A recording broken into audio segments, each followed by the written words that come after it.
All right, then I guess we can start. So hi everyone, and welcome to the second lecture in the information visualization course.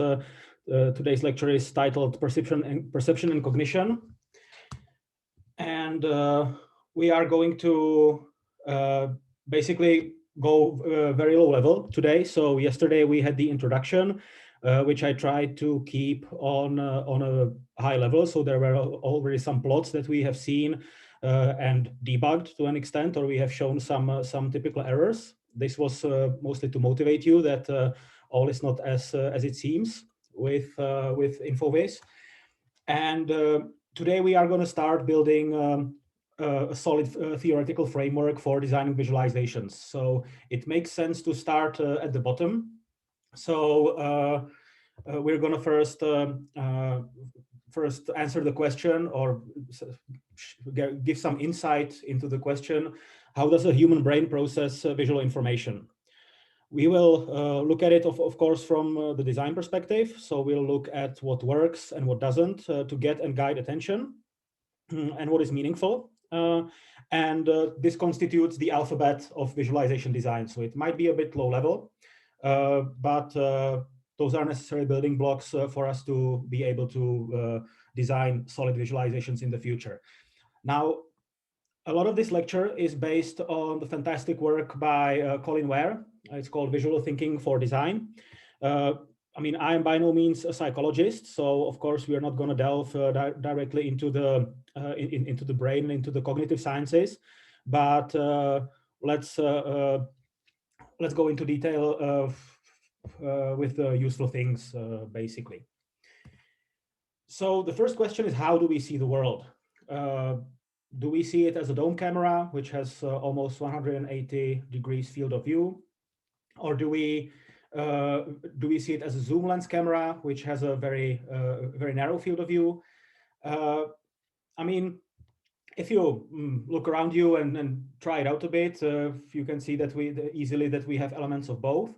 So the closest device to our vision, it would be actually a pan tilt zoom camera, in that we can only see what we actively focus on. The rest is blurry. We do make rapid eye movements, and we can switch very rapidly to different zoom levels. So you might have noticed that whoever has photography as their hobby knows this very well, how the cameras sometimes have bigger difficulties to adjust than us with our eyes. Those are actually pretty good cameras. So this is just like a conceptual diagram, so you can focus your attention on one point and then quickly to a different point to change your field of view. And the movements are really rapid. They take roughly 1/10 of a second. What is interesting is that during the movement, which is called saccadic, our vision is suppressed. So you can try it out yourself. You can quickly change your view at the various objects around you, and you might notice this aspect which you might not have noticed before. So seeing the world. So we do see the whole scene that we have ahead of us by scanning it in some order. And that order is going to be very, very important. And we are going to go into a bit more detail how we actually plan eye movements. And now, of course, we are computer scientists, or most of us are. So, of course, if you have information, you have to store it somewhere, probably, right? So where do we keep or store the information we see? Is it in the retina? Is it in the brain? Possibly elsewhere? Well, the answer might surprise you, because we don't actually seem to be storing visual scenes as wholes anywhere. So you can say as a bit of a slogan that the world itself is our memory. What we do store are experiences and knowledge about the individual objects in the scene, but not the scene of its own. I mean, of course, there are people with photographic memories, but this is how a default person operates. And we can indeed train ourselves to store the scenes if we need it for our business or job or whatever we might need it for. if you don't believe me, there is a wonderful experiment conducted at, I believe, Harvard in 98. So there is this optional reading at the end of the lecture, so you can read the whole paper. But what happened here, as we see, the two experimenters, which we actually see here in picture D, have stood around the campus of, I believe, Harvard, and one of them was asking random passersby for direction. Then they staged a passage of somebody with a board or some kind of occluding device in front of the person that being questioned, and when the person passed, then the original asker has switched with the other person. And 8 out of 15 people didn't notice a person switch mid-conversation. So they have been talking to a vaguely similar guy, but you can see that they have deliberately set their clothing, etc., to have quite some distinctive characteristics. So it was not some kind of scam, that it would be twins that would be asking the question. And the findings of this are actually remarkable. So this proves the point that you don't generally store information about visual scenes. Another interesting aspect of this experiment was that the closer the experimental subjects or the people asked for directions were to the demographic of the people asking the question, the more equipped they were to spot the differences. So evidently, an older person might have classified them. Okay, a young guy is asking me for directions subconsciously, and then they didn't really care about the details. But young people, because that or younger people, the demographic from which the asker came, were actually slightly better with this. So many interesting findings, but this confirms the point that we don't store scenes in general. Jan, we have a question. Absolutely. Aman asks, I think it was on slide 8, what is meant by vision is suppressed? Does it mean we don't process images when switching attention? So you mean this? So could you repeat the question, please? So that I understand correctly. Yes. What is meant by vision is suppressed? Does it mean we don't process images when switching attention? Correct. Yes. So you don't see for a while, technically. So you're just. But given that the movement is very rapid, you do see as seeing continuously. Also, note that this slide takes into account the rapid eye movements. So not the. Maybe I'm going to take a note to specify this exactly in the slides. So slide 6 is going to be rapid movements, because if you're panning across the room slowly, then your vision is obviously continuous.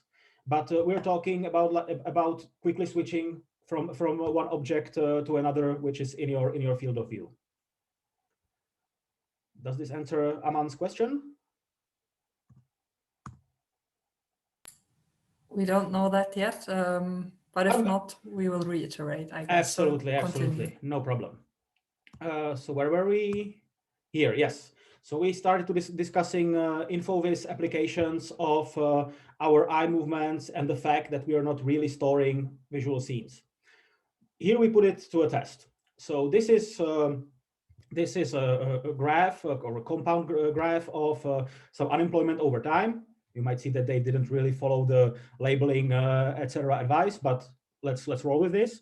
And say that you want to compare unemployment rates between government and finance. So if you process it for a while, what do you do? So you actually conduct many visual queries. So visual query is that you're searching for something at a certain moment in the scene ahead of you. So generally, you have progressed down to find finance and government. Many people progress from column-wise. Some people even do row-wise search. Up to you. And then, if you wanted to compare the patterns, you pretty much compared equivalent points to see the differences, and then you say, okay, government, we have some periodicity that is not present in finance, and there seems to be a global rise in unemployment across the sectors towards the end. But this pattern that you see,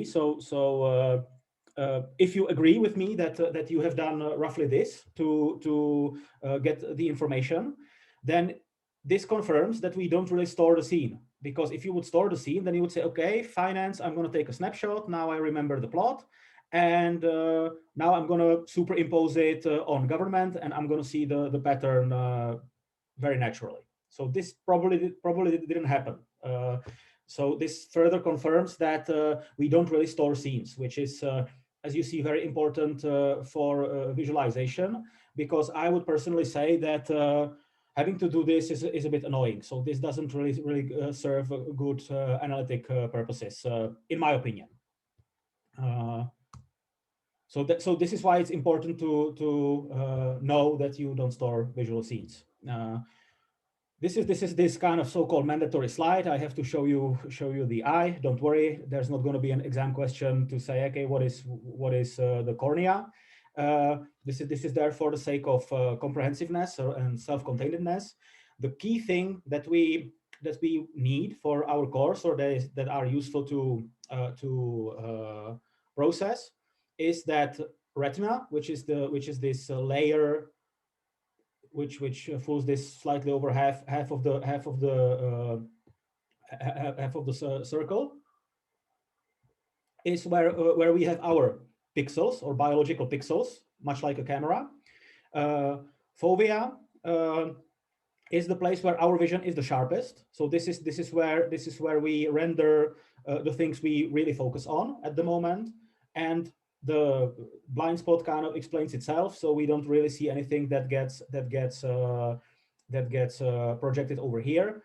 That's where the blood supply flow is managed by our body. So this is kind of like this spoils a bit the point that I'm about to make on the next slide.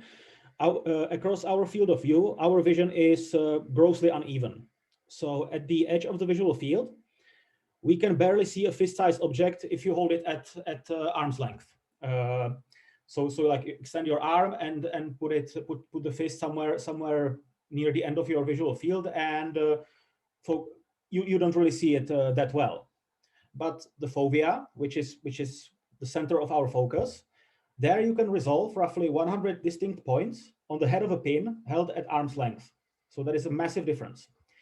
And indeed, together with parafovea, which is just above fovea, these two parts of the eye use 50% of our visual processing power. So you have to take this into account, both in visualization and user interface, user experience design, that the eye is a very good camera. You can rapidly switch attention, but you don't have a clear view of the entire field at once. Now, if we start talking about how we process basic things we see, and we synthesize them into objects. So we start with visual features. Those of you that have experience with computer vision might know this concept very well. So some neurons in the brain respond to specific orientations and size. So the rotation of the object.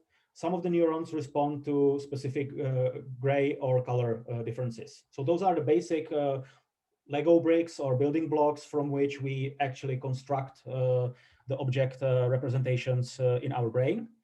An interesting side note is that as humans, we seem to have a very hard encoded face detector. So that you have dot and mouth. This was for survival purposes, because those that could quickly detect a saber-toothed tiger watching from the bushes probably had a better chance of survival in the prehistoric era.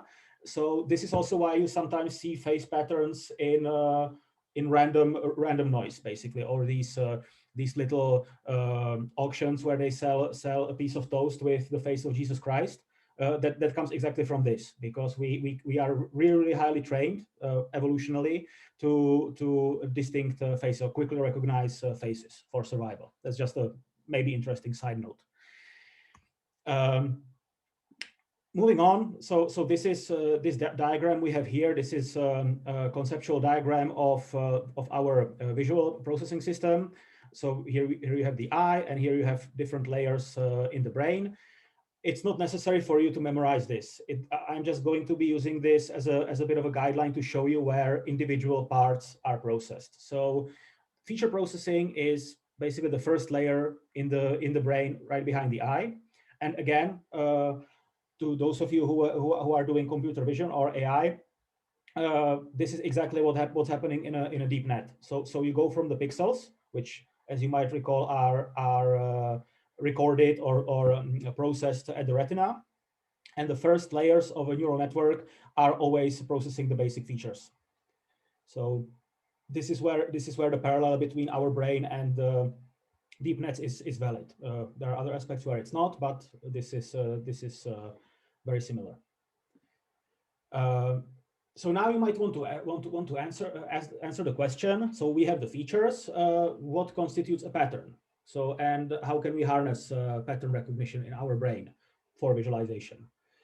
Well, one of the cornerstone theories are called Gestalt laws, the laws of pattern recognition. The Gestalt people, Westheimer, Kafka, and Kohler, were actually psychologists. So their work transcends information visualization. They were not statisticians or mathematicians or visualization practitioners, but rather psychologists. But the Gestalt laws are a cornerstone of UI and UX design, as well as visualization, basically the whole thing where you show something on the screen since the very beginning of user interfaces. So, and this still applies to today and will apply 100 years from now. So it's probably worth it to go over those. The Gestalt laws, from my resources, I don't believe that there is a unified number. That there's like this one much like you have 3 Newton laws. It's not that you have the magic number, but in most of the literature, you have 7 of those. Sometimes more, sometimes less, but these are the 7 most important ones. And let's go over them in detail. So the first law is the law of proximity. That one simply says that elements that are close to each other are related to each other, or perceived as being related to each other. So those are so evidently, if you see this plot, you will immediately see those as a group. You can't help it. So this can be used to great effect, of course, because you can show clusters. But sometimes you have to be a bit wary that sometimes you can induce false sense of similarity by proximity. So that can, for example, be if you want to map various demographics and you plot them over the map of Europe, then sometimes people. So there will be various demographics. You'll have, let's say, fans of various music groups or music styles. But you might have very, very different fans of music styles in one country, but they will be perceived as being related to each other because you're going to plot them on top of the country. So you might want to not do it on a map so that you can cluster them by actually the preferred style. So that's a impromptu example that I can come up with right now. But I mean, I think this is pretty clear. If not, of course, ask your questions like always.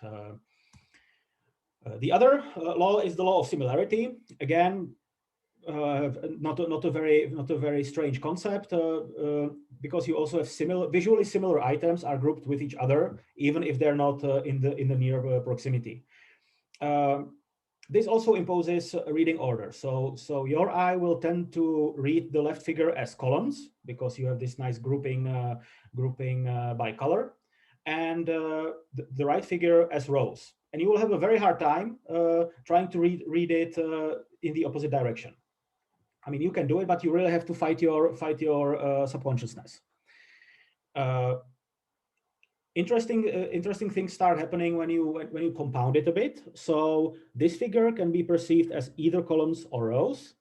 And here we introduce a bit of terminology. So this figure is considered to have so-called separable dimensions. So you have color and you have shape; those are separable, and you can group by either of those because they are of similar strength. And this is in contrast to integral dimensions. So integral dimensions means that you only have color only. That's the left figure, or shape only. So one dimension of difference. Therefore, we have integral dimensions. Only one way to separate. What is interesting is that explicit connectedness is stronger than proximity, color, and shape. All of them. It trumps all of them. So this one. So here we again see the same plot from the previous slide, which you could have read both ways. But now with the explicit lines, you will really have to have a hard time to read this column wise and this row wise. So connectedness is another tool in your toolbox to emphasize things you want to connect, actually. Applying this to InfoVis or to a particular plot. So here we have the plots that we have seen from yesterday. I have used these nurses in New South Wales to illustrate the manipulative nature of having y-axis starting above 0. And I have done introduced some colors. I think it's evident that the right plot is the better one for focusing on the data, which is what you want to achieve with your visualization, right? You want a visual representation that conveys good information to the reader. And this is exactly because you only have one dimension here, and that is the length in this case. And here you have length and colors, which are completely arbitrary at this plot. I mean, obviously, I have selected a really clownish color palette, but still, even if the colors were a bit more muted, this is the right plot is still better. And the next Gestalt law is the law of focal point. So again, a concept that you know about, that the visual different element stands out and draws attention first. So yes. Question. Yeah, I think to the previous slide. Oh, and we just have 3 more minutes. Time. Okay. Yeah, okay. But let me ask. So a student Gian asks, is it therefore the general rule, implement as much dimensions as necessary to lay the focus, but as little as possible? I'm not sure if I understand. Well, it seems that Jan has kind of jumped to the conclusion of this entire lecture.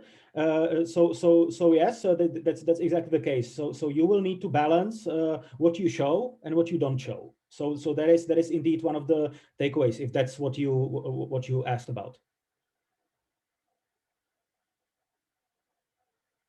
I mean, we now have time to discuss it. Yeah, it's clear. Yeah. That's exactly and that's exactly the art of information visualization, pretty much. Yes.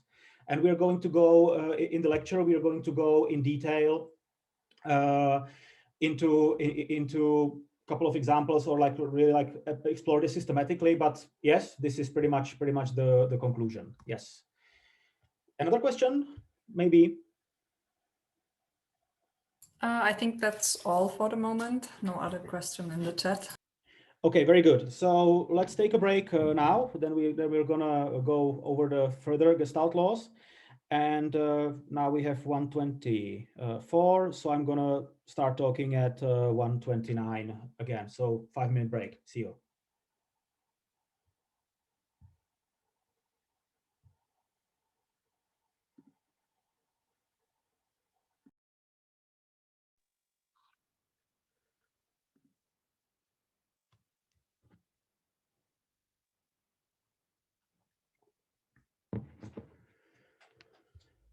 So let's resume. before the break started, we started going over the Gestalt laws. Let's continue. So the third law was the law of focal point. Again, I have said something about it before we had the question. This stands out and draws attention first. So when we discussed that you want to be the master of grabbing and guiding attention, this is one of your strongest tools. Have a clear focal point, and then this will draw your user. They will, and it will also impose a reading order. So say, hey, read this first, basically. So this is a very useful tool. Again, a very straightforward one, I believe. And here it's applied to again the same plot.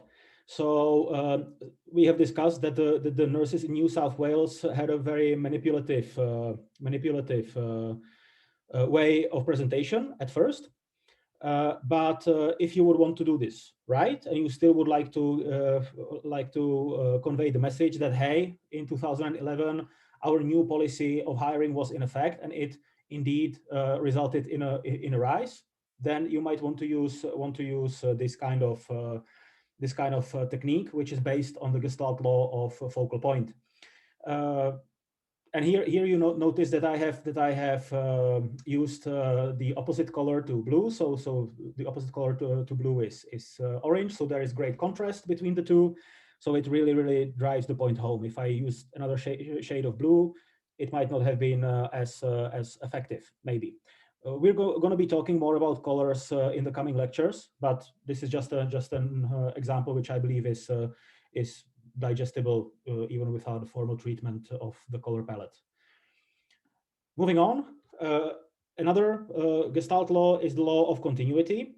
So our eye and brain assume that visual entities are smooth and continuous. So if you see something like we have here on figure A, oh sorry, skipping ahead, on figure A, then you will most likely interpret it as B rather than C. So this looks really weird, right?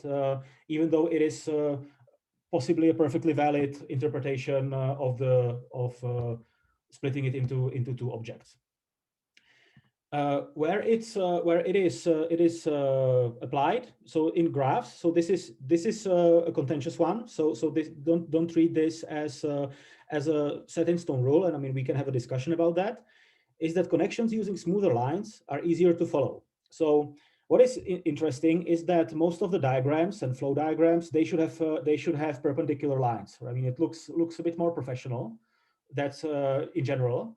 So this looks like an elementary school student's doodle, but it's but what you have to take into account is that here you can see more easily where the connections go than here, even though this looks cleaner in a way, or more engineering, if you wish. So this isn't. So I'm not saying that always do A and never do B in your visualizations. This is not a dogmatic rule. But it's an interesting counterintuitive observation, because really, if, you can really see better from A where the lines go than from B, and I believe those are equivalent graphs. So the connections are preserved between nodes. Going further, so this is another easy one. Is the Gestalt law of symmetry. And that one simply says that symmetry is aesthetically pleasing, stable, neat, and creates a visual whole. So obviously, I mean, there might be some fans of modern art in our audience that might prefer something more akin to the object on the right. But generally, your viewers are going to be preferring the object to the left aesthetically. That is. And also, you can use symmetry for analytical purposes or in visualization practice. I'm going to show you why or where. Here we have a demographics graph for the European Union. And if you use symmetry, so these are your age groups. This is pretty much your histogram, right? So the x-axis is the percentage of population for that group.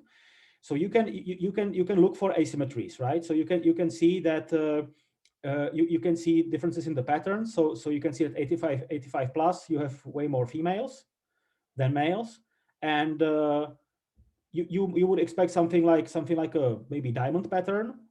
So here you can see that there are more male children than female children, interestingly enough, and this is very helpful for you to spot the differences in the age group. So this is the reason why you see this a lot in demographics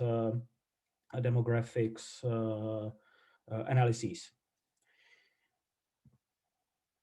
Another Gestalt law is, now we're already on the topic of optical illusions, is the law of closure.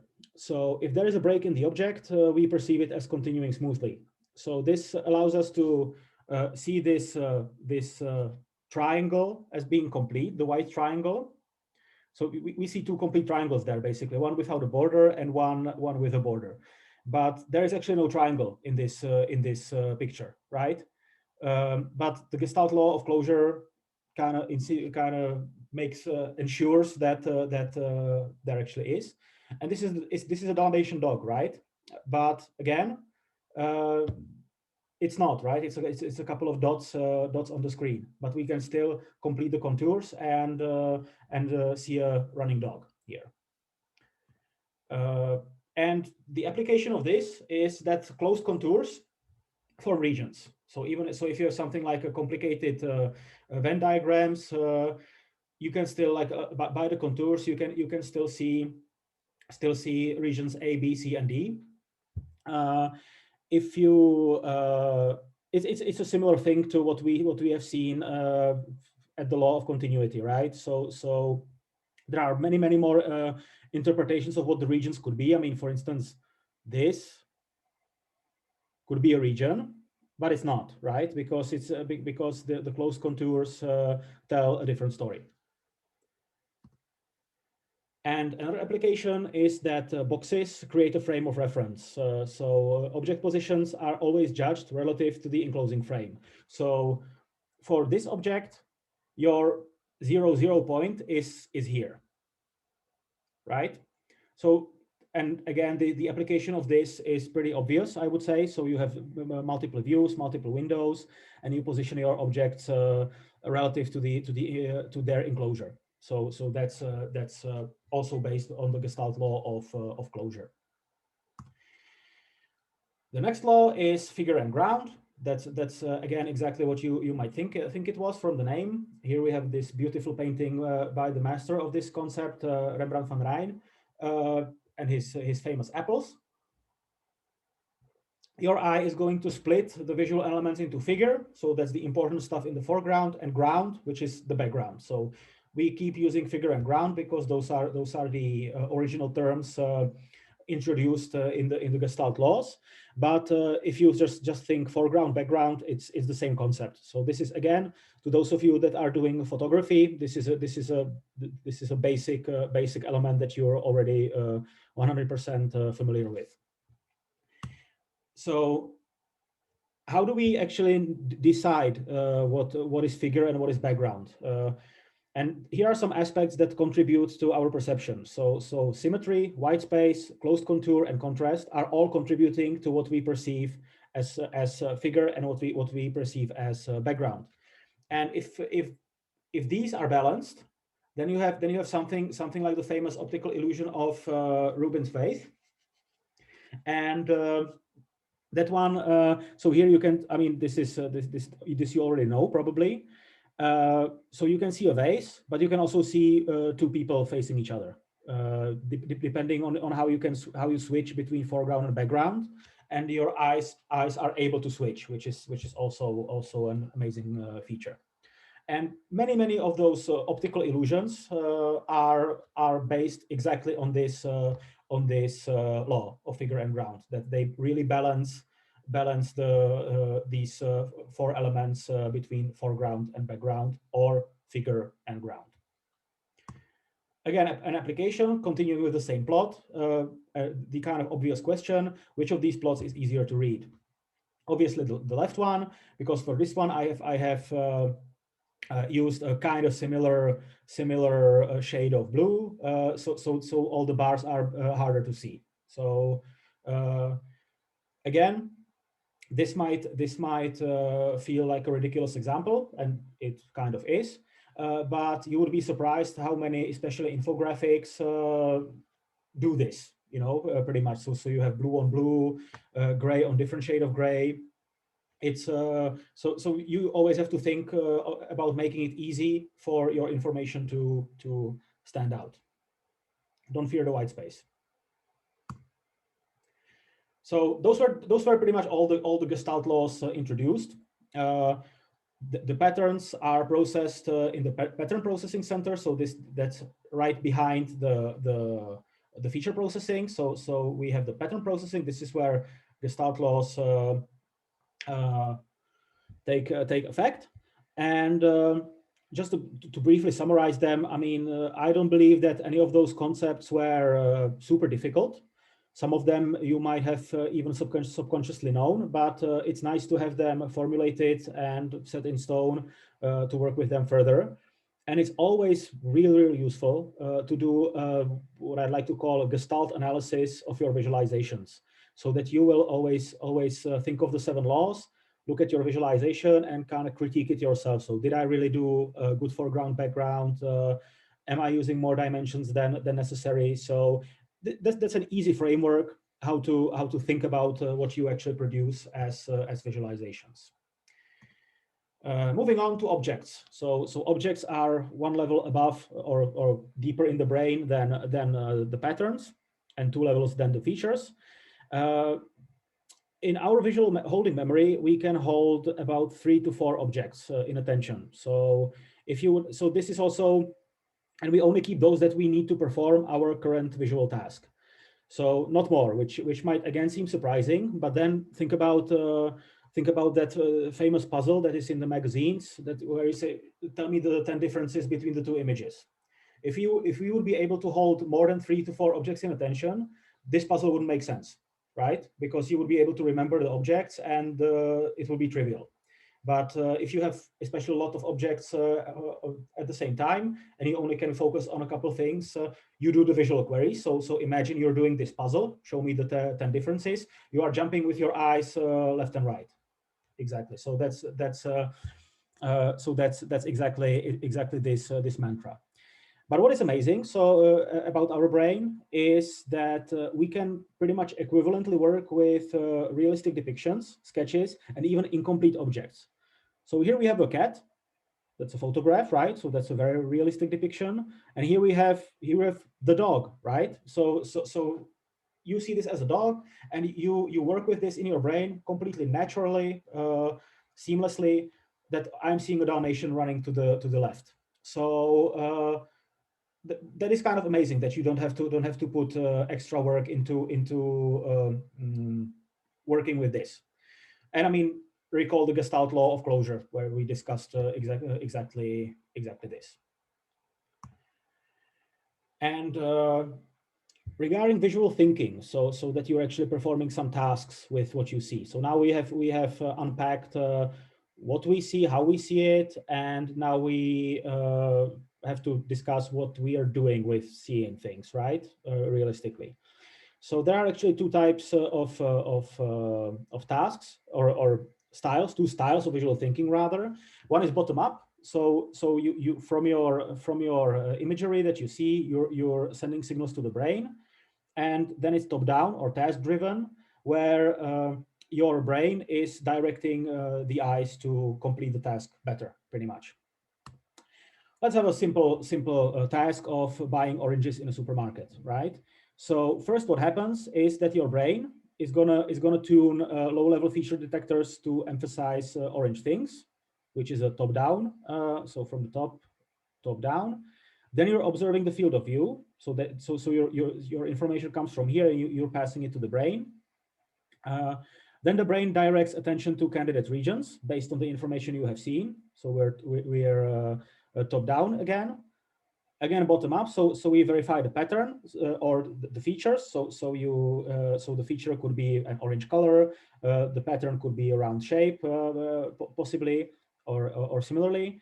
and you verify the pattern and interpret it as it could be mangoes, it could be oranges. You send it to the brain, and then in both way you do a hypothesis, then you verify it, and you have found your oranges. Again, a very trivial task. I don't suppose that any of you have problems finding oranges in a supermarket, but you can see that there are a lot of steps involved. So it's not as taken for granted as we can sometimes take it. So now to move this to a more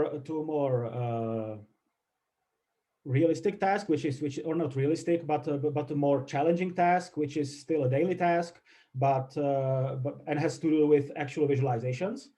Let's take metro, right? So you're underground. You want to travel from one station to the other.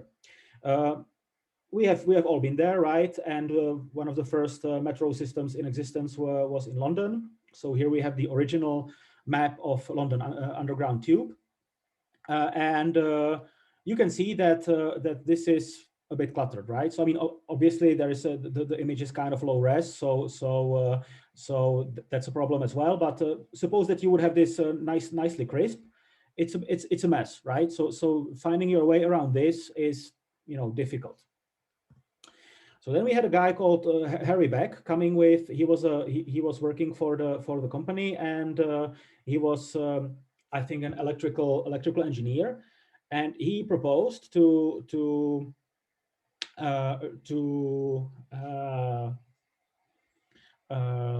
revamp the tube map to something that resembles electric circuit design. So he has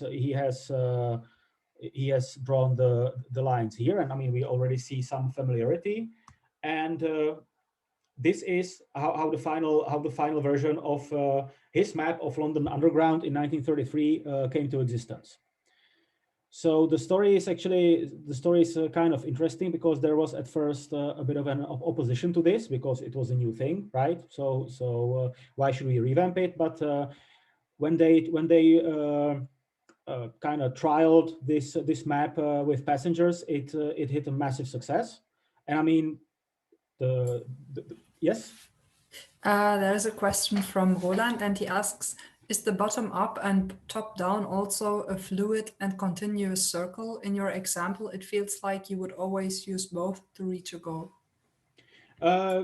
Yes. So I would say that you need both types of visual thinking to complete let's say semantically higher tasks. So like like buying oranges in a supermarket, or if you let's say want to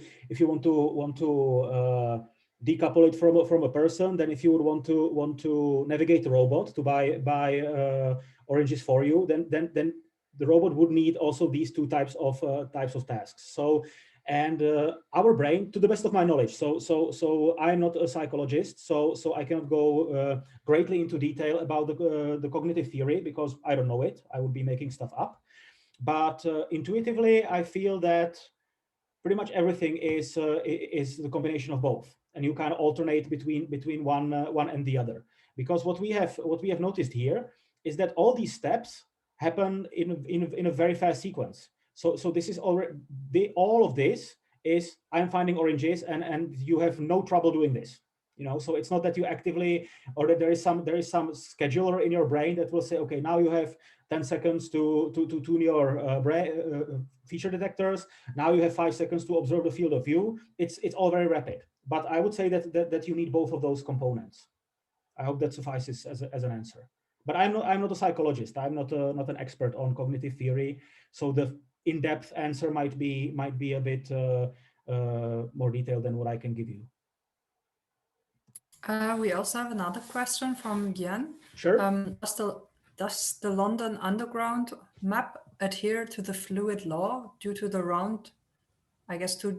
roundness of the corners, or does this go against the fluid law and this one of the exceptions? Excellent question. So notice that so there are of course more things in play. So the Gestalt laws are very atomic, right? So those are like the minimal pieces of information that you then synthesize into greater visualizations. But that's not the answer. The answer is that I have been talking about smooth continuous lines. And if you notice, especially even when it goes perpendicular, you can see that the lines are indeed smooth. He doesn't go right angle, right? So this indeed helps readability. You know that you have also like this crossing is interesting because and I mean there are multiple examples like that, because when you have crossing of the lines, those use the right angles. But if it's a line continuing, so you want to follow the purple line, you are following it around like these like mellowed out angles. So the corner is always round. So this is a fascinating aspect of application of the more advanced application of the law of closure, or sorry, continuity. Yeah. I hope this answers Gyan's question. Do we have any more or any other discussion stemming from? From the moment, there are no other questions. Very good, very good. We can, and again, if you want further clarifications, don't hesitate to continue asking on Discord. Perfect. So, but this is thank you for this question, because this is here you can see the distinction, and I'll admit that my answer was improvised, so I didn't prepare this to talk about this, and this is actually fascinating. So this is also like an online discovery for me, and I think that Harry Beck was onto something. I mean, spoiler alert, he became world famous for this, so fair game to him, I guess. So this is the modern version. So you can see that this is if you go to London today, you will see this, which is exactly the same design. They just added lines over the years. So it survived decades, and this became the golden standard for metro lines all over the world. But so worldwide design, and now what can we take away from this story? So ask yourself the question, and this was again the question hinted at by one of the students earlier: do you really need to visually encode everything? Because if you look at the original map, that one is more accurate geographically. So this is actually a nice mapping of where the stations are. So this is the center of London. So there are a lot of stations, and towards the suburbs there are fewer. So here we have more information encoded. You know, this is more accurate, more information dense. So you would say, okay, so I want a faithful representation of data, right? So this is good InfoVis design, right? This one, and this one omits something. But and indeed, this argument was exactly the basis for the tube company's skepticism, right? So yeah, why do we lose this information? But the passengers love the idea, because they don't give a damn about geographical distances between stations. It's useless information for them. They want aid in getting from A to B. So those are your viewers. So you have to always think about your audience. You, as an InfoVis designer, have the power to select the data that you're presenting. And of course, it's up to your integrity as well. That's also why many of the visualizations can get manipulative very fast, right? So always think about your audience. Jan, you have like 2 more minutes, and we have another question.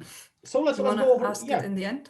No, let's. I mean, I think it's a good time to ask the questions, wrap up the questions, and have a break. Then, yes. All right. I will ask the student to unmute, because so they can ask it themselves. Very good. Let's see if this works.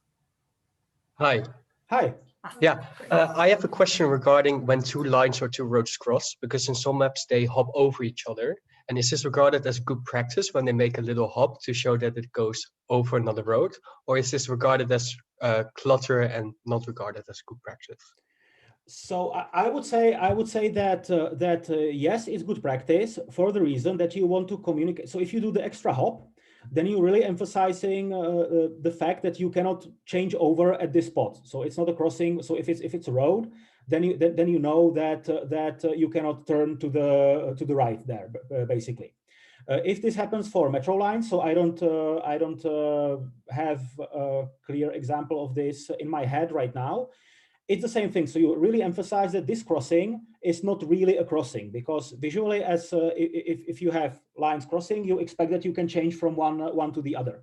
So here in the classic design by Harry Beck, those are depicted as these like little round nodes, right? That you can transfer. And there are some stations. Let me see, where two lines run parallel, but you actually cannot change. You have to get up, go over the street, and then go down elsewhere. So this is exactly this case.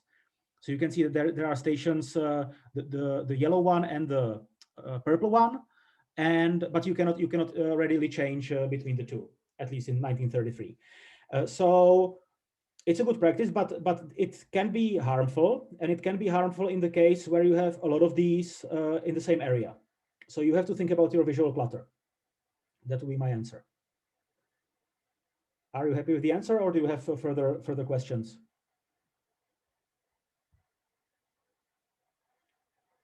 He said, yes, that makes sense. So I guess that's fine. Excellent. So any other questions, remarks? There was another question from Shavin. Perhaps he can also ask it himself if he wants. I wanted to ask, like, what your thoughts on the argument that used against the Harry Beck's design, where people get confused about the distance between the stations. I think, like before, I think might not be as relevant as now, where sometimes people had to switch stations. I agree, like that is design is so awesome, but it's just one of those counter arguments to say it's not as great as people think it be, because it's misleading in certain aspects. Absolutely, yeah. So it's absolutely a right question to ask, right? So some people might care about this, and sometimes you might have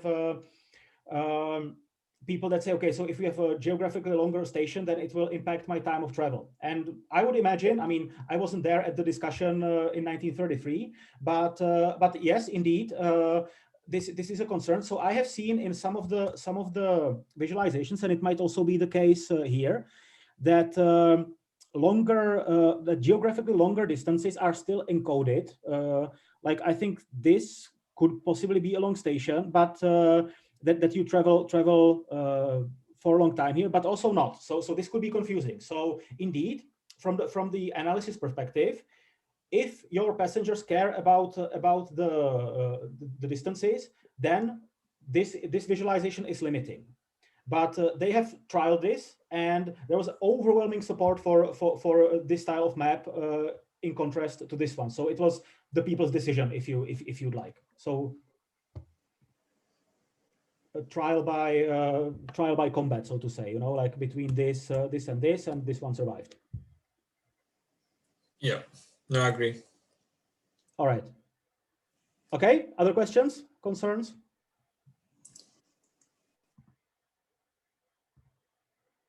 Well, if there are none, then let's take a 5-minute break again. We are at 1:57, so at 2:02, I'm gonna start talking again. See you in 5 minutes.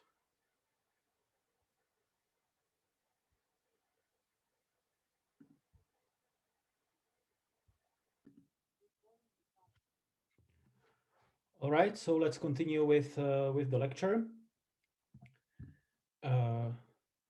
Yeah, so before the break, we have made the point that you really want to think about your audience. And let's move forward and try to, again, demonstrate this a bit more in the detail on the Amsterdam Metro example. Why does Harry Beck's design work? So this is going to be similar to an extent to what we have done with the unemployment graph, but I mean, let's have this also for posterity as a study material. So a task that we find trivial, of course. Let's find our way from Lelylaan to Rokin. So one of the strategies that you will want to take is that first you're going to find the stations that you want to travel between. So here they are. Then what you're going to do is you're going to establish the search area. So you will draw, like, let's say, a bounding box over the possible candidates, because obviously if you want to go from Lelylaan to Rokin, you probably don't really need this section of the Amsterdam Metro, right? So this reduces your cognitive load. Further, you're going to determine the colors of the lines. You see that Lelylaan has green and orange, whereas Rokin has light blue. And this is by the way, an amazing argument for color coding the metro lines. So suppose that the plot would be that the lines are going to be all black, and you would have to use the numbers. That would be very very confusing. I'd imagine. Color coding really expedites the process.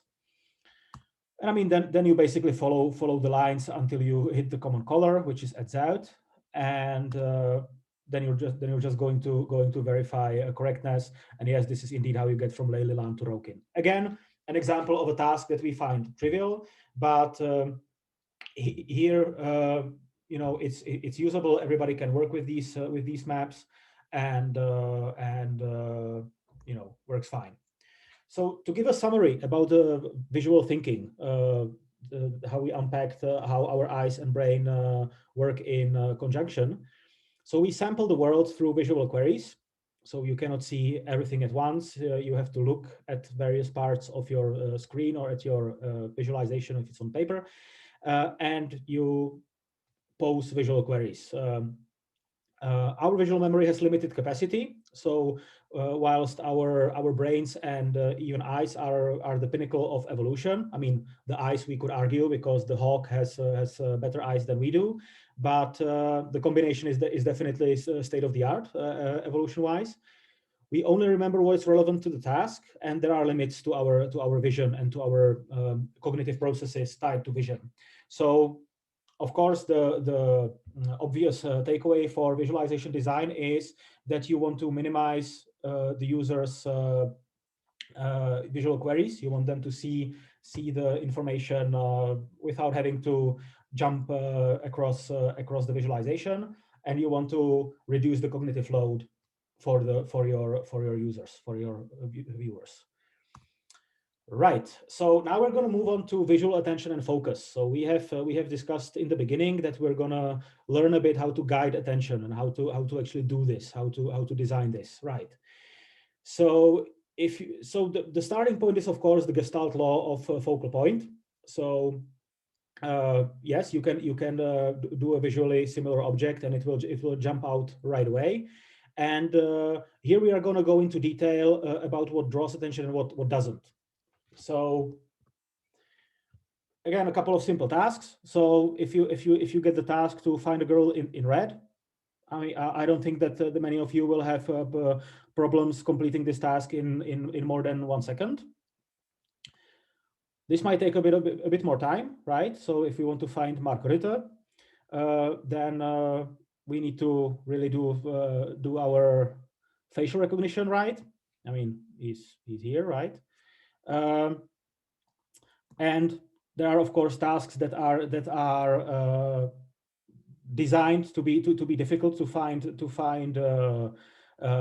certain objects. So there's this cartoon called Where's Wally or Where's Waldo in the US, where you have this guy called Waldo with glasses, black hair, and a cap, which is red and white, and you have to find him. So I'm going to leave this as the reader's exercise to find Wally if you're interested. But the point is that it's not that easy.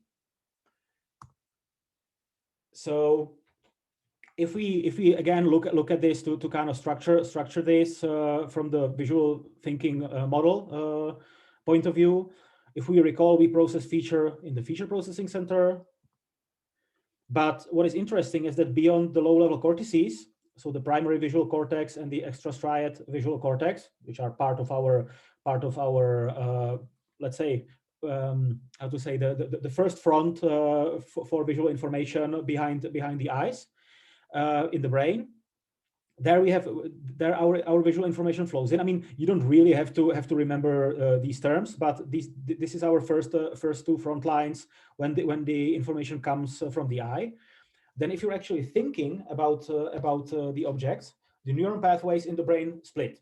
So you have the what pathway, which is responsible for the identification of objects, and you have the where pathway, so the location of information and where you're going to be guiding action. So this center will direct your eye where to move next, basically.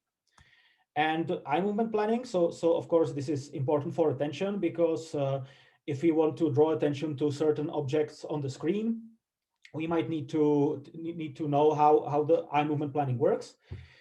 It's kind of an interesting concept, because to know where to look, we have to identify things. So the what pathway has to do the bias for features, color size, and has to bias the primary visual cortex.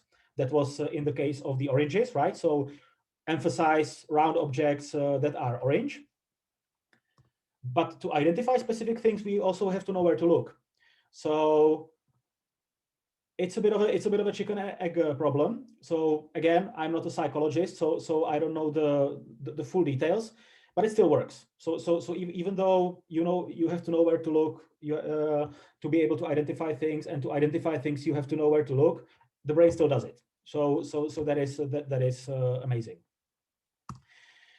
And now we're going to go over what's called the perception primitives. We're going to discuss pop-out effects that draw general attention. So the primitives, like the dimensions that you can use to better or worse effect to draw your attention, to draw the viewer's attention. And note that the whole visual field is processed in parallel. So that means that if you're going to be looking at this figure, and now suppose that there will be the black dot, which is more difficult to imagine than it sounds, then you're going to be processing this entire thing in parallel. Again, utilizing your eye movements. You're not going to be going 1, 2, 3, 4, 5, and ignoring all the rest. And because you process the whole visual field in parallel, that's why we can have pop-out effects. Because if you would be going sequentially, then you would only arrive at this at step 9, right? So we're going to unpack what does stand out and what does not. So it doesn't have to always be as explicit as the example on the previous slide. That one is kind of brutal, right? That's both shape and color. So if you even look at this, then what pops out here, right? You see a lot of numbers, but you can rather easily see the dash. You can see the two letters. You can see the R, even though all are characters, monospaced. Now, possibly the strongest pop out is motion or animation, basically. So this is a GIF. This is a kind of matrix GIF. Notice how difficult it is for you if you look at the GIF to read the individual ones and zeros that flow down the screen, because what you are really watching is the motion itself that is kind of raining down, right? Motion is very, very strong to draw attention. But note that it locks the viewer visually, which can be a double-edged sword. So for instance, if you have analytic tools, which is about more like free exploration or free analysis of complex data sets, then you might have a big problem if you lock the viewer into a part that is not as meaningful to their domain knowledge, right? And also, doing things animated like this, that there is like hard-coded motion on your visualization, that is also a bit more difficult programmatically. So on the one hand, we have a very strong pop-out effect. On the other, there are considerations to be made, and motion is not always the right answer, right? Going further, another very powerful pop-out is color. I would consider this the strongest static pop-out. So if you want to avoid motion, which you might want to in a lot of cases, you want to use color as to highlight your points. The wonderful thing about this is that you can see it before you think about it. You will immediately see 2 blue dots. Even if you're not really thinking about, okay, what am I going to see? What is this scene going to be about? You just see 2 blue dots in a field of black ones. And this, you see it before you think about it, is what we call pre-attentive. So it's like the signal is processed even before you start really paying conscious attention, basically. So that's a very strong effect, which you really want to harness when you emphasize things. If you change the shape, that works as well. So it's not as strong as color, but this here, it's very, very easy to see that we have two triangles there. If you want to change shape, you can also distort the original shape, and that will pop out as well. Further, you can also change the size, and that one will pop out again. So all of these are nice techniques that you might want to use to pop out, and there are more. So another one, now going to sidestep a bit, is the depth of field. So blurring is really a great way to draw attention and reduce emphasis on information that is not relevant at the moment. I mean, you might see the caveat, right? That how do you decide which information is not that relevant at the moment? And B, if the information is not relevant at the moment, why do you show it in the first place?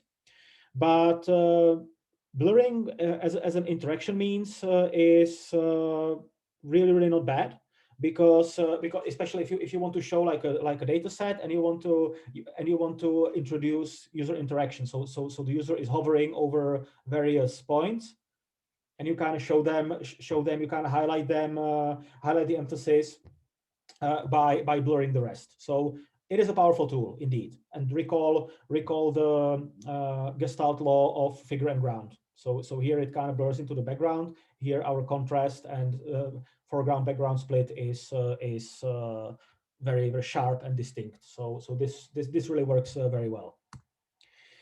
Another tool you can use is orientation. So you can change orientation of your objects, and that will work. But you can see it's not as strong. So we already seem to be moving down tiers, right? So the previous ones were kind of really bam, it really pops out, and these are already one level lower.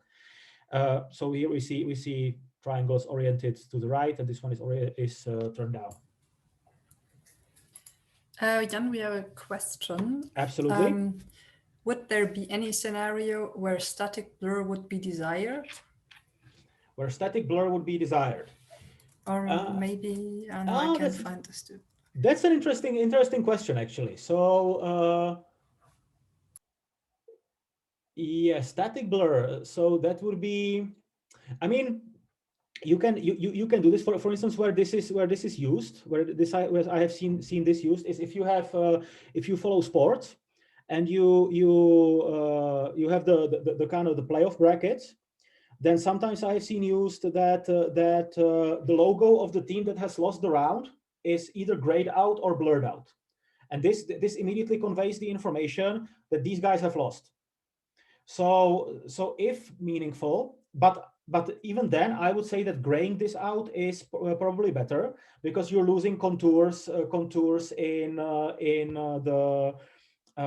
the process. Now, if it's clear, something like your sports team logos are usually very distinct.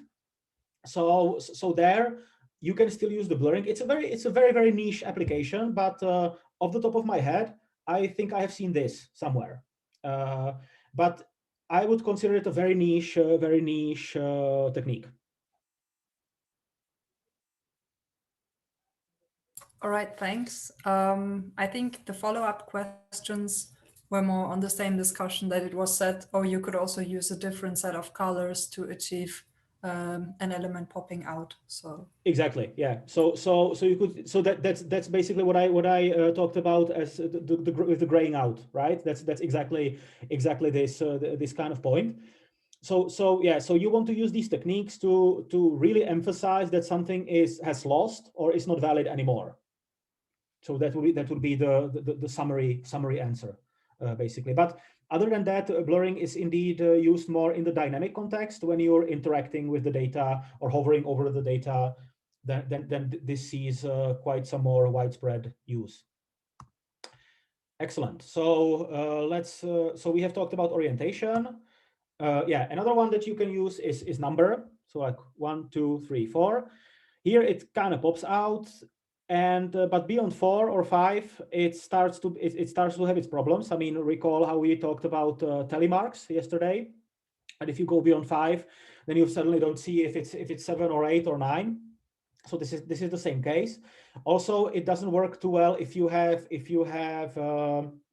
lots of these groups, even if it would go 1, 2, 3, 4, 5, but you would have them all over the screen, then it doesn't pop out very well as well. So yes, it pops out in small cases, but in my opinion, that's if you have a data set where it pops out, then your data set is kind of trivial. So you don't really need to think about using numbers to emphasize. So this I wouldn't recommend that much, but there is a certain pop out effect to be objective.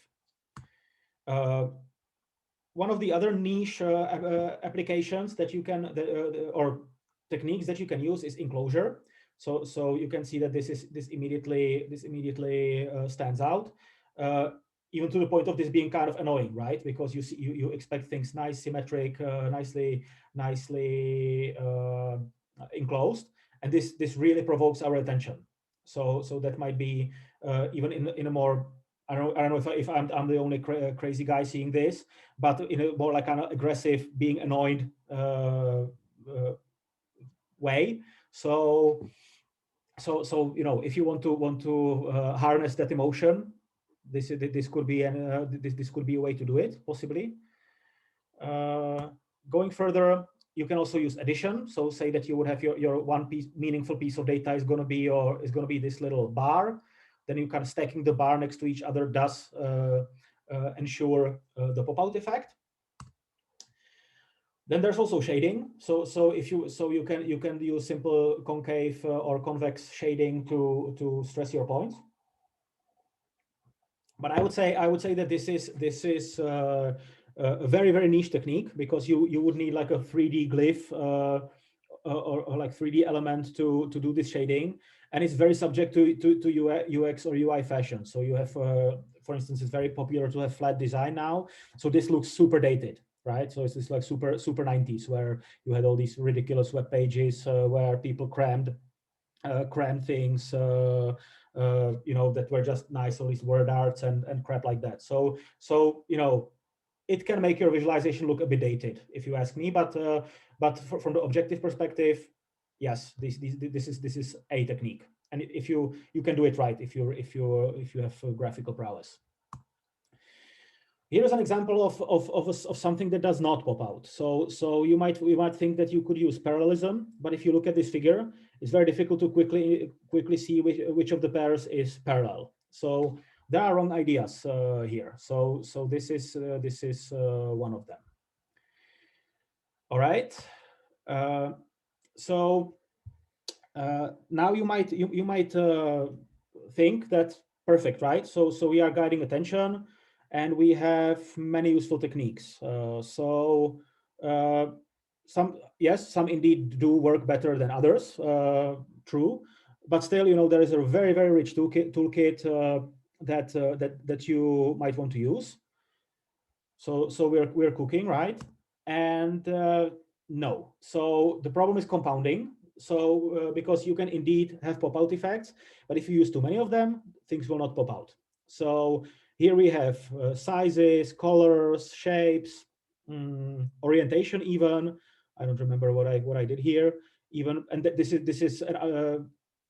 further supports the point that this is a super confusing visualization. If those would be your n-dimensional data, and you will be encoding different dimensions into these objects, then with a visualization like this one, you would have probably failed to do the job, because you can still kind of go over each of those glyphs and say, okay, so this is of size 2, this is of size 1, or something like that. But you really will have a very high cognitive load, and this doesn't work as it doesn't have a reading order. It's a mess. It's an image. It's not a data visualization, right? So I think that Christine, how are we doing with time? So according to my records, we should be nearing the break again. Yeah, it should be about like 3 more minutes. So. Yeah, because now I think it's actually a good time to stop, because we're going to be starting the final topic afterwards. So that we don't cut in the meantime. So let's have some questions now, if there are any. I can't see any in the chat for the moment. Okay, so if there are no questions, then now it's 2:23. So I'm going to start talking again at 2:28:29 then, and we're going to proceed with the final part of the lecture. So see you very soon.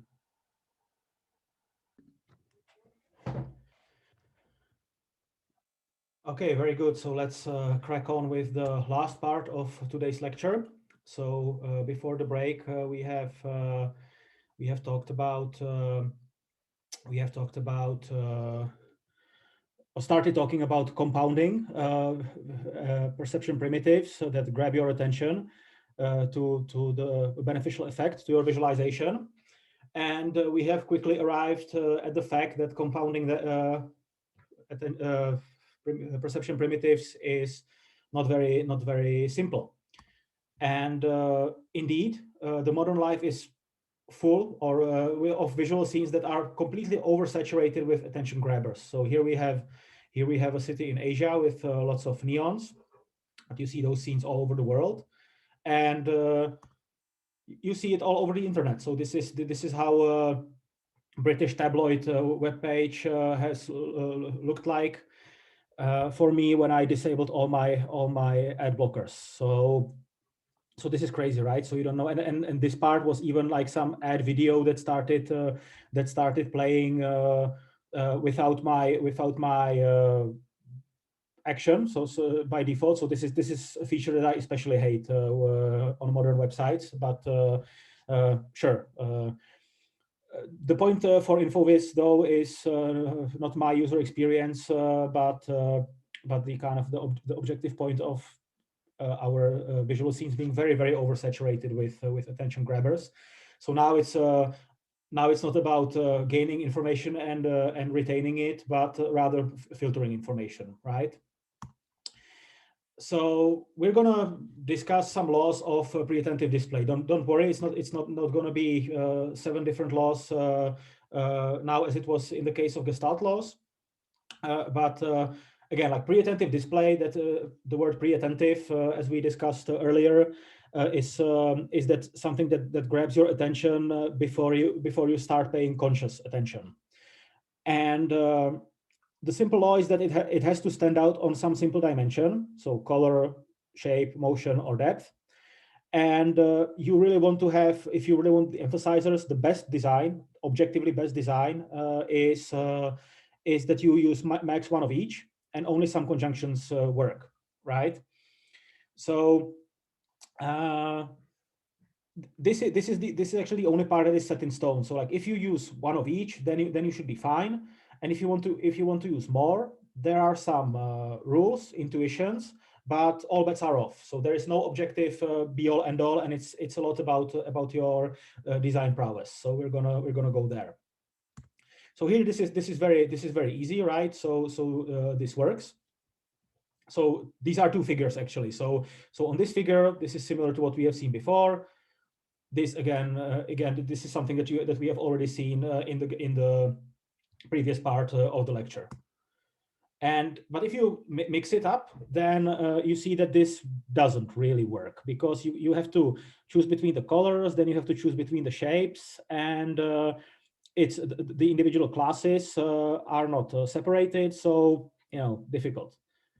If you can rearrange it, then it works quite nicely, right? So if your plot would look something like this, you would have to separate things into 4 classes, where 2 are kind of similar in one aspect and 2 are kind of similar in the other. Then this is already a plot that you can digest, and you can see the pop outs again.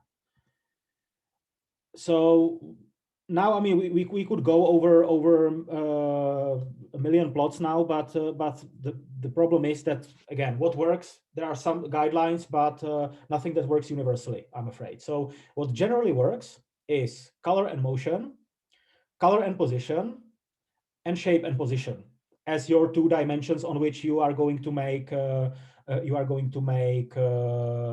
the differences. So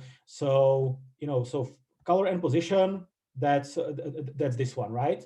So you have different colors, and you have different positions, like how you arrange your data on your canvas. and the color and motion. So I don't have animated slides on purpose because I don't want to lock you into the animations rather than the content. And you have shape and position. So that's this one, right? So again, you have position and you have the shape.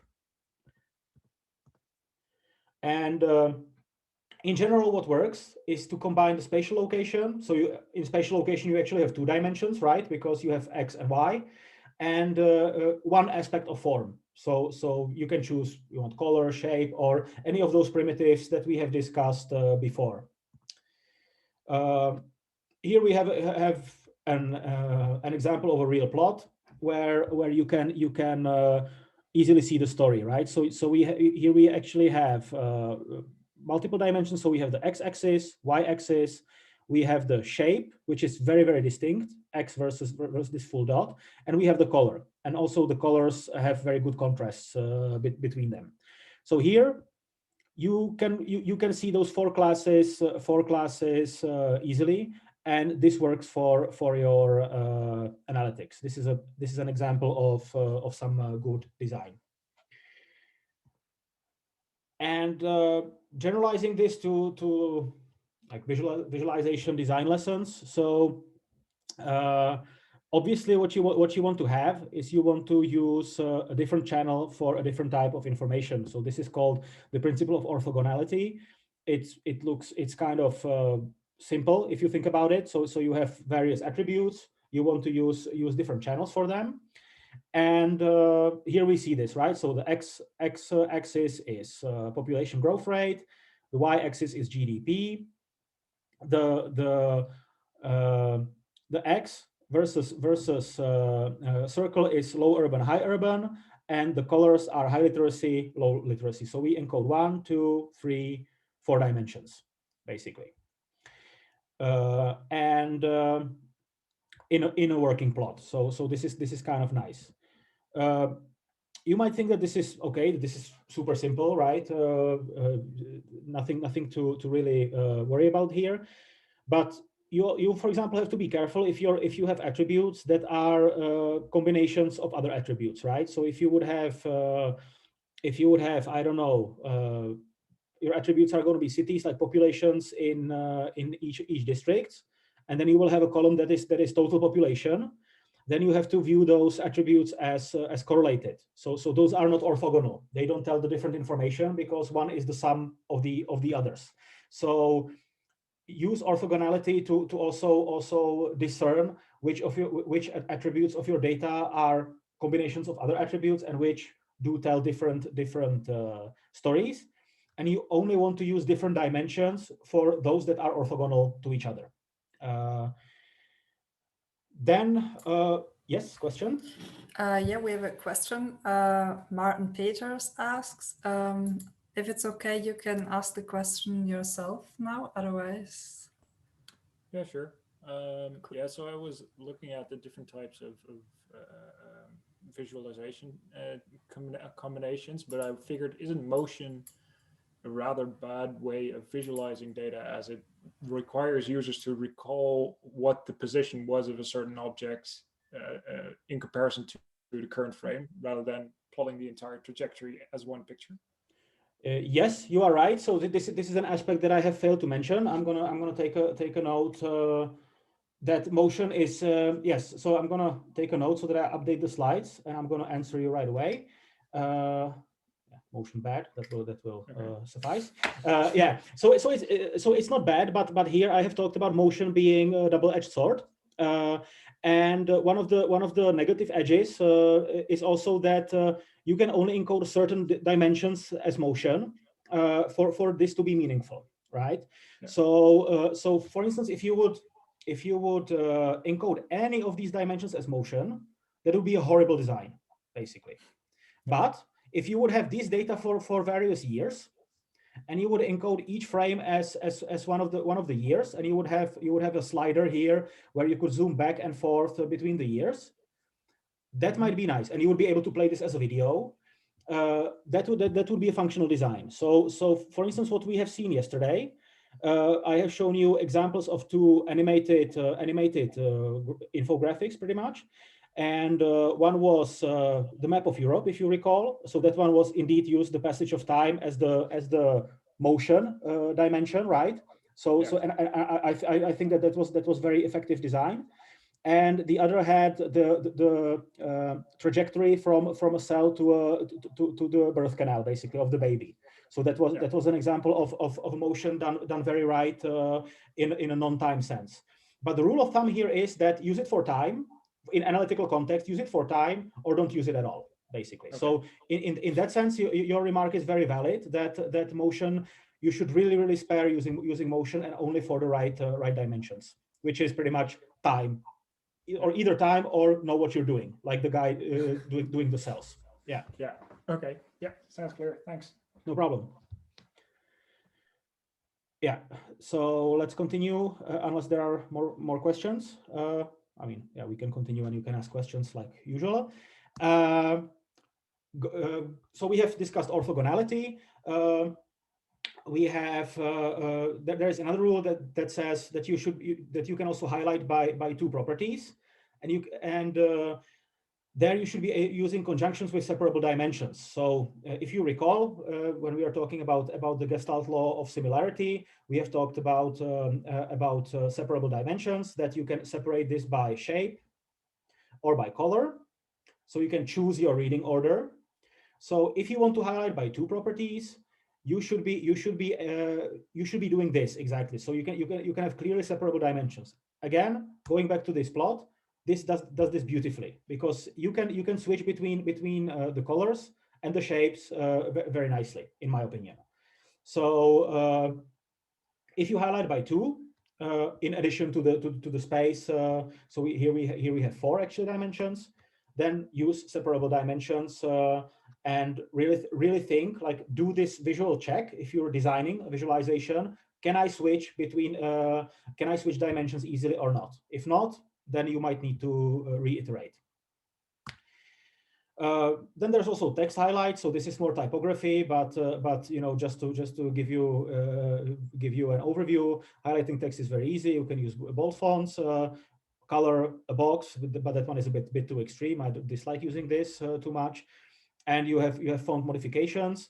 Ones that I'd like to emphasize the correct use of is underlining. I don't think that in modern typography, it's pretty much reserved for hyperlinks. So especially if you're doing an online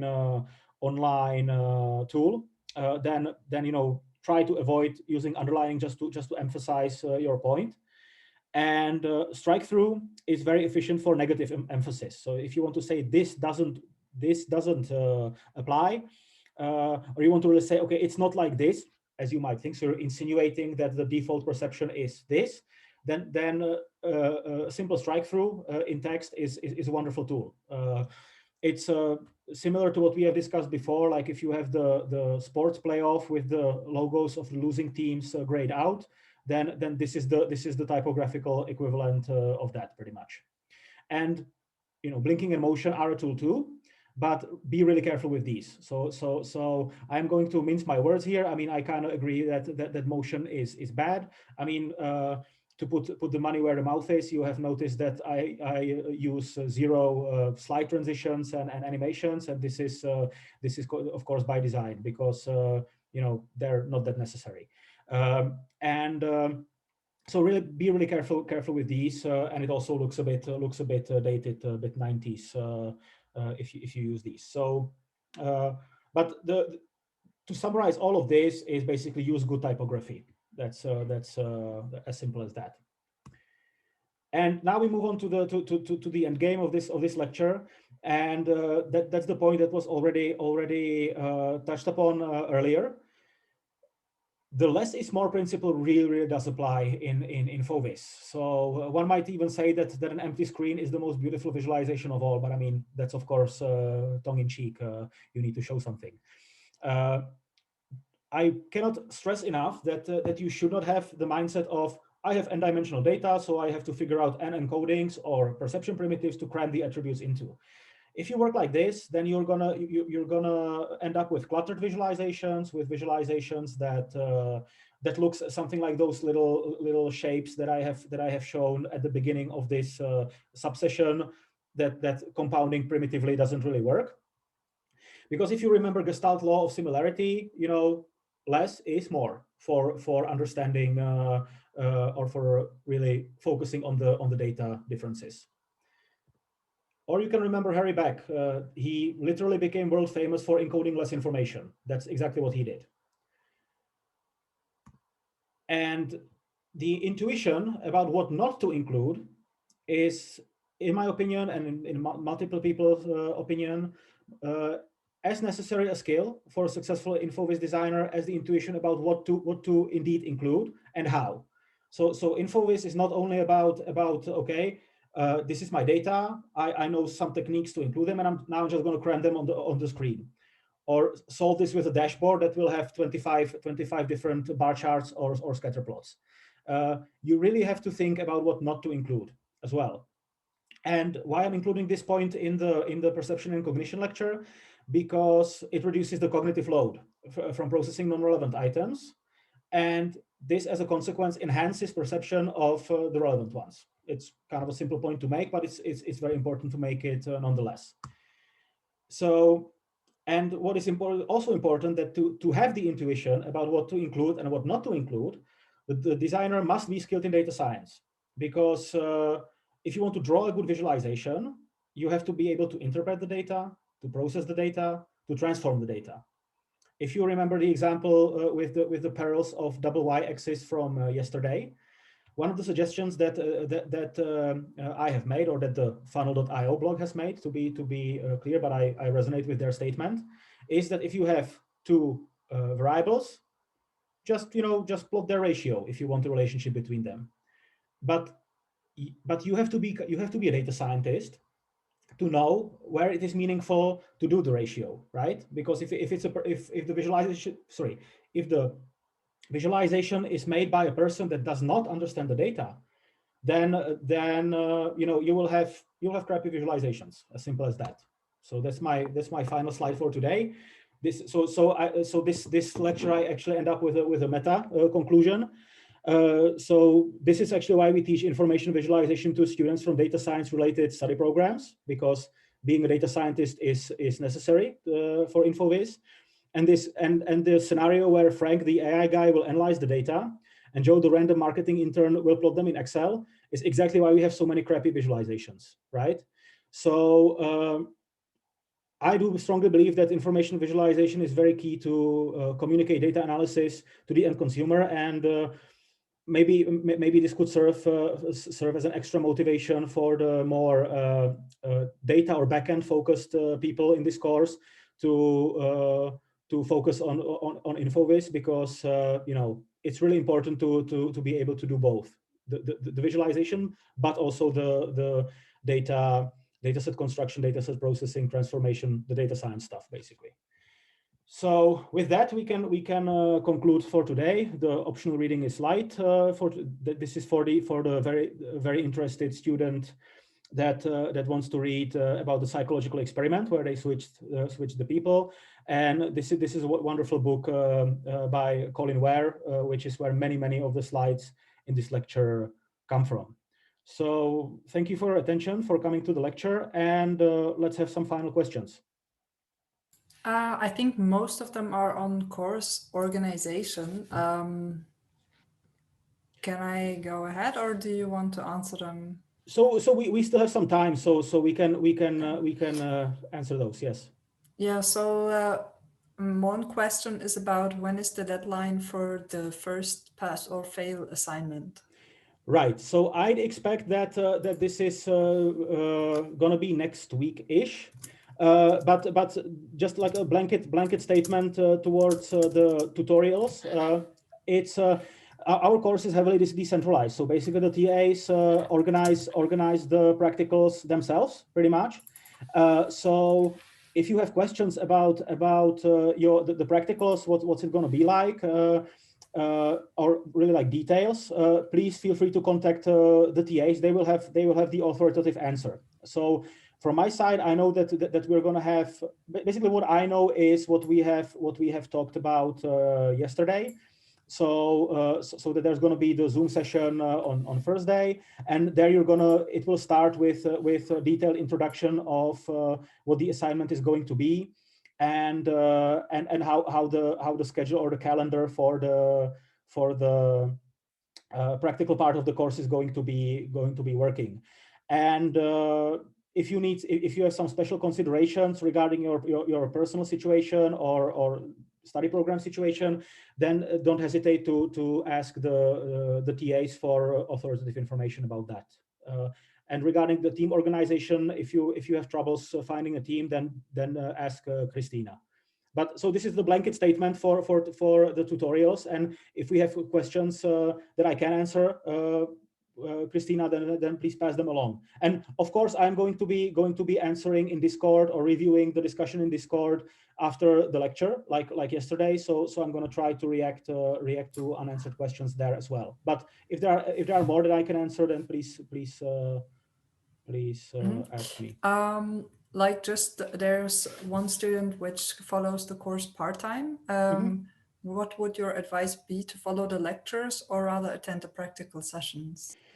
So I would say that, so I would expect that or let me put it this way, to think about the answer before I start talking, so that I give something structured.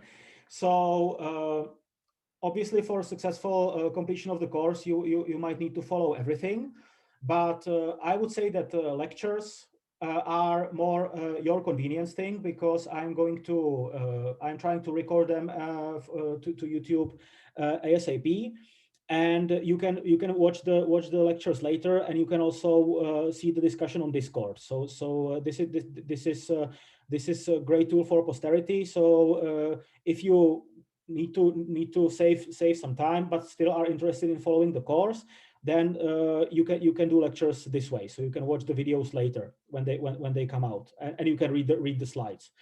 For the practical part, as far as I know, that one is their attendance is mandatory. So please make sure that you can make it on Thursday. This, I cannot really stress this enough, because we, especially for the intro. So there's going to be an intro. Then you will be working on your individual assignments, but do try to make it on Thursday. And in the subsequent weeks, you will have your project meetings.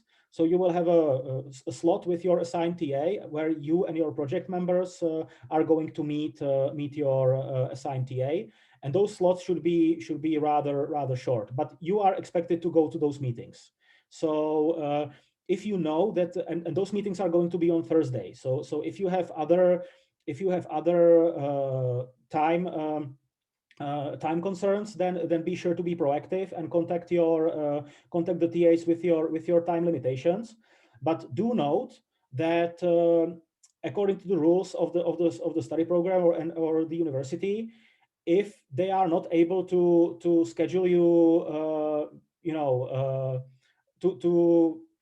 to a slot that you desire for objective reasons, and the slot they schedule you fits within what is written in the official schedule as reserved for the course, then they can do that, right? So do be proactive, and I mean, our TAs are reasonable people, so they will try to work this out with you, but be proactive. I think that's communicate, be proactive, send the question to the TAs, or to Christina maybe, who can then collect the time limitations, and then we can do the scheduling right. But so the two TAs or to Christina. And the exam is going to be mandatory at the same time for all students. There is no way around that. So that one is scheduled on some Monday, I think 22nd of March, at 1 to 4. So that is within the working day, I guess. But you will have to make it then, I'm afraid.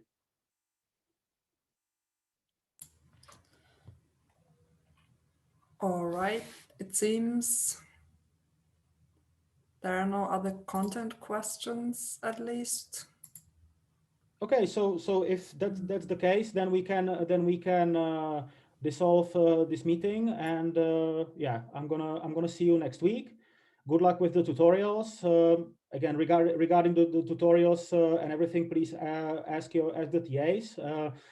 And regarding organization of the teams, ask Christina, because they have the most complete information. I'm more for the lectures and the syllabus of the course. But feel free to continue talking on Discord. Even if when it comes to, if you come up with a question for the lecture in a day or in 2 days, just hit Discord up, and I'm gonna answer you. I'm gonna hang out there and try to respond ASAP. And okay, so I guess I'm gonna see you next week, and good luck with the next part of the course. Bye bye.